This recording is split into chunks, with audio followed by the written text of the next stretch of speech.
Olá, meu nome é Maria Lua Alves, eu sou estudante da Universidade do Estado da Bahia e bolsista de iniciação científica do CNPq. O meu trabalho, orientado pelo professor Dr. José Carlos Félix, é intitulado Animismo Narrativo and the Story of an African Farm, de Olive Schreiner.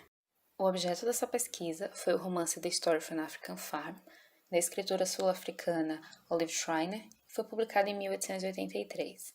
É a história de 3 crianças, Waldo, Em e Lyndall, e misturado aos temas cotidianos da fazenda e da família, se misturam reflexões sobre religião, morte e igualdade de gênero. Nessa pesquisa, nossa hipótese de leitura foi que o uso de múltiplos focalizadores não humanos é um gesto indicativo da experimentação narrativa e do anti-imperialismo de Olive Schreiner, uma vez que esse aspecto atribui complexidade à natureza que é a vítima da ganância colonial na África do Sul. Para embasar nossa hipótese de leitura, nós realizamos uma análise estrutural do romance, utilizando Ball e Lichten Short, e uma análise focada em animismo e anti-imperialismo, utilizando Garuba e Muslim Ong. O primeiro aspecto da análise abordado é o animismo através da percepção do focalizador humano. Nesse primeiro excerto, nós vemos um focalizador humano, o Aldo, atribuir às pedras que o cercam a habilidade de falar.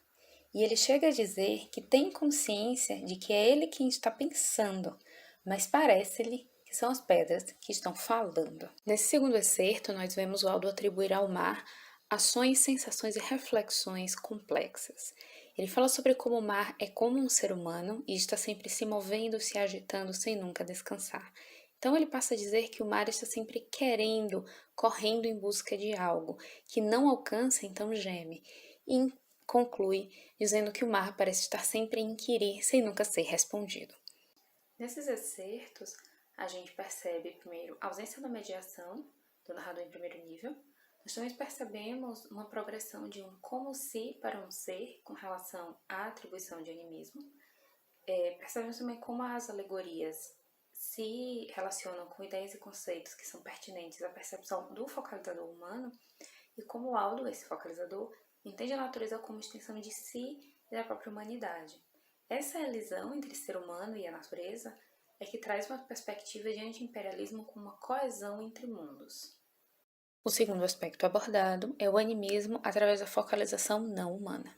Esse excerto é focalizado por Doss, o cachorro de estimação de Waldo, e por um besouro. Na parte de Doss, nós temos acesso às opiniões e às reações dele, e na parte do besouro, nós temos acesso à rotina dele. No fim das contas, Doss mata e come o besouro, e temos essa reflexão sobre o esforço dentro da ordem da natureza. Neste excerto, os focalizadores são as estrelas e nós temos acesso principalmente às opiniões delas sobre as criaturas que vivem na Terra. Neste excerto, as últimas linhas do romance, contrasta a focalização de uma ninhada de pintinhos que escalam ao redor e sobre o Aldo, que está imóvel, e a de M, uma focalizadora humana.